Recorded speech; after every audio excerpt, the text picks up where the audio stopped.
We talk about the research that you were doing back then, as well as the research that Bernanke was doing back then as well. Did you have any sense that what you were looking at in that moment, back in '83 or whenever it was, would actually have a lasting effect, at least in terms of how we sort of look at economic theory and, more importantly, apply economic theory in the day and age we are in right now? Yeah, the goal. So let me talk about the paper with Philip Dybvig. The goal of that one was to understand why the financial system was so unstable and run-prone, and whether that was a good thing or a bad thing.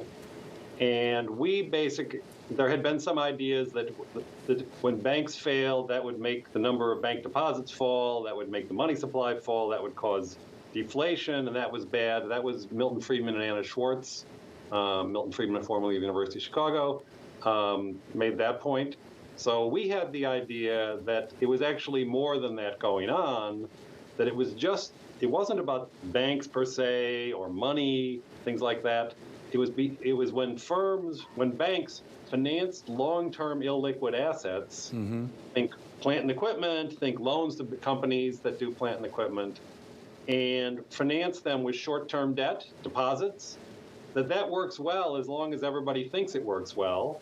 But if everybody thinks that people aren't going to roll over their deposits, that's going to be the end of the game, and it's going to have self-fulfilling prophecies of just failure.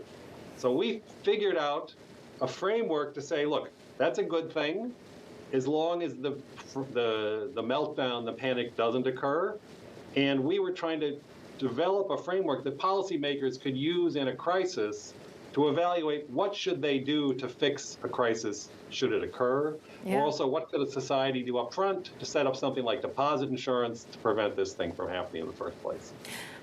Talk and it to was us. informed by the 1930s. Yeah. In fact, the second time I gave the paper at the University of Pennsylvania, somebody said this paper should be in the economic history seminar instead of the economic theory seminar, because we figured out how to get rid of crises in the U.S. a long time ago. Well, to that point, Professor, therefore, is it as relevant now? Do you feel that some of the regulation put in place post Bernanke's era at the Fed in 2008 takes your work enough into consideration? I think the banking sector is actually, the commercial banking sector in the developed economy is in pretty good shape right now. There's more capital, there's more thought about how to resolve them, without putting them through runs and bankruptcy, things like that, than there was. So if we got a big shock today, we could probably deal with it much better than we could in 2008. That said, there is a pretty big shock. All of this interest rate going up, interest rate rising to fight inflation and quantitative tightening, having the Fed, instead of buying government bonds, either mature them out or start selling them, that's going to be pulling liquidity out of the system. The system had better be pretty stable to stand up for that. And we really don't know how quantitative tightening is going to work. Never tried it before. On that note, because we are sort of in this new grand experiment and we're just seeing it play out live in real time, what are the pressure points that you are seeing, both the U.S., but also with our Federal Reserve sort of being the central banker to the rest of the world, some of the global pressure points as well? In fact, we saw it just 2 weeks ago in the United Kingdom when they raised the interest rates on short-term government bonds in the UK and in the gilts. The long-term bonds, which are held by divisions of insurance companies, liability-driven insurance divisions of insurance companies, all of a sudden, those bond prices started to fall. And even though they weren't financed with short-term debt like banks financed them, they had achieved some of their sensitivity to these interest rates by doing interest rate swaps that had calls for collateral. It's sort of like a margin call. And then the insurance companies didn't have the cash around to meet the margin call, to meet the collateral call. So they started dumping those bonds. The prices were falling like mad, and the Bank of England had to step in. If everybody thought the insurance companies were going to go under, they were indeed going to go under, and that would not be a good thing. So I think the the response of the Bank of England was informed by our approach to thinking about these. I am curious, Professor, here about the knowledge that banks and other financial institutions have leading up to these crises. Basically, you would think that, particularly in this day and age, with all the data that they have, they would have a sense here of when their customers, whether it's retail customers or institutional clients, are pulling back or are seeing signs of trouble. Is that an overstatement of their capability? Well, I think it's the case that there's certainly many things that are predictable. But I think the way that institutions work is they sort of make sure that, except in pretty unusual conditions, they'll have enough liquidity, enough cash, enough capital. But they always are willing to take a little bit of risk with the worst 5% of outcomes or the worst 10% of outcomes in their current estimate. Say, well, we might run out of liquidity then, but then we should be fine. What always happens is there's always something unexpected, so we get the worst 5% of outcomes more than 5% of the times that the models say. So I think that's really a problem. That's one reason we need extra regulation to make banks hold more liquidity and more capital than they would, issue more capital and hold more liquidity than they would choose on their own. Professor, today Jamie Dimon of JP Morgan is saying we're already seeing cracks perhaps in the credit markets. He's going to say worries of, the so-called breaking things that's likely to occur within some financial markets. And a lot of the time you hear from the head of banks saying, the liquidity issues we face is in large part because of the regulation. What do you say to where the regulation needs to be and how much that can actually be an undoing of market stability in some ways? Okay. Let me take that in two parts. Right now, I think because of the regulation, the commercial banks are actually pretty stable and in pretty good shape.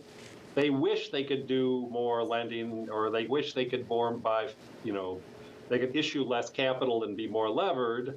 But because they're not allowed to do that, they're in pretty good shape. And then the vulnerability moves somewhere else. It moves into other intermediaries. It moves into insurance companies. It moves into the corporate sector. I mean, there have been so many leveraged loans issued by corporations, leveraged loans just being loans that are sort of at, junk bond type default rates.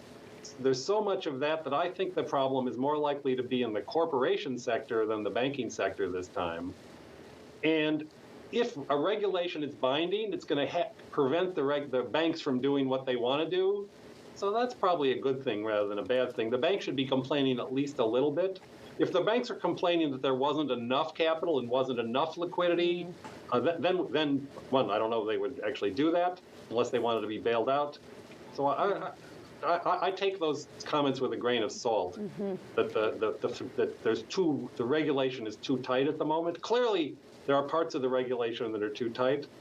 The banks, the broker-dealer parts of the banks are not doing a great job making markets in like U.S. Treasury bonds right now. Well, and some of those comments, Professor, are because I believe, and please correct me if I'm wrong, the way that banks are allowed to use treasuries and other sort of high-quality liquid assets as maybe collateral, or the way that they're categorized as counting towards liquidity and assets. Is that part of the problem?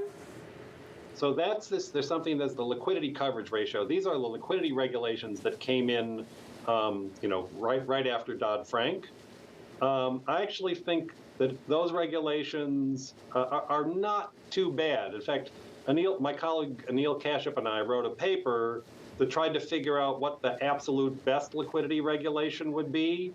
And it wasn't exactly what they did with the liquidity coverage ratio there's another one on long-term assets, but it was not so far off. Basically, you got to make banks hold a little more liquidity than they would choose to do so voluntarily, because they hold enough to make sure that if fluctuations in their access to funding gets in there, in normal times, they hold enough liquidity to do that. But they have to hold a little bit of an extra buffer of liquidity to make sure that a run doesn't occur on them if people start to lose faith in them. So they need enough for normal fluctuations plus an extra buffer, and then the extra buffer that they can't use looks like it's being wasted. Okay.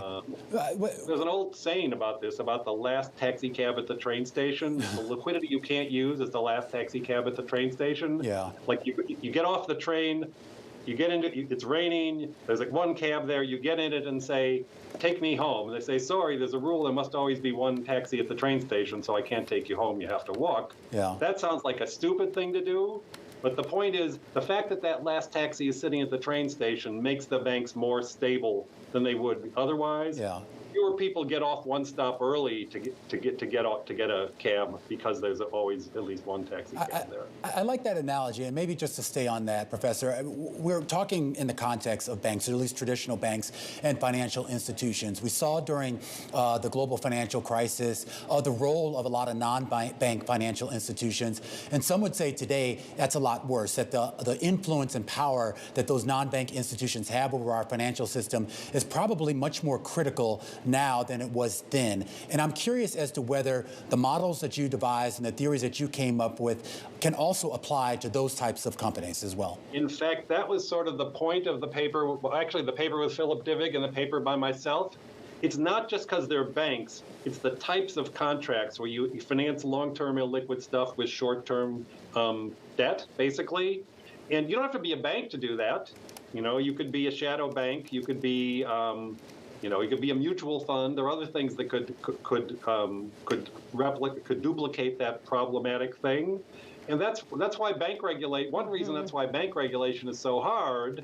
Philip Dybvig and I wrote another paper, a policy paper, that says if you squeeze the banks too hard, like what Jamie Dimon is claiming is happening to them, then the banks are stable, but they lose their business to the shadow banks, and that's where the new instability is. Yeah. And I think there's some of that going on today. So it's very hard to regulate newly, set up institutions quickly unless you regulate them on their functions. So I think that we should be very concerned about what's going on in the shadow banking sector to make sure that the risky run-prone stuff doesn't just get there. Can I just ask you finally, what is it like to get this phone call in the wee hours of the morning? What goes through your head? Well, first, I didn't, when it was ringing, I didn't remember what morning it was, and so who the heck is calling me in the middle of the night? Then I hear a Swedish voice on there, and that sounded like it might be good news. And then, actually, once I finished, and then I talked to two members of the Nobel Prize Committee whose voices I knew, so I knew for sure it wasn't a prank. At that point, my next thought was, I'd better wake up quickly because I'm going to have to talk at least moderately intelligently within an hour, and I'm not used to speaking to people in the middle of the night.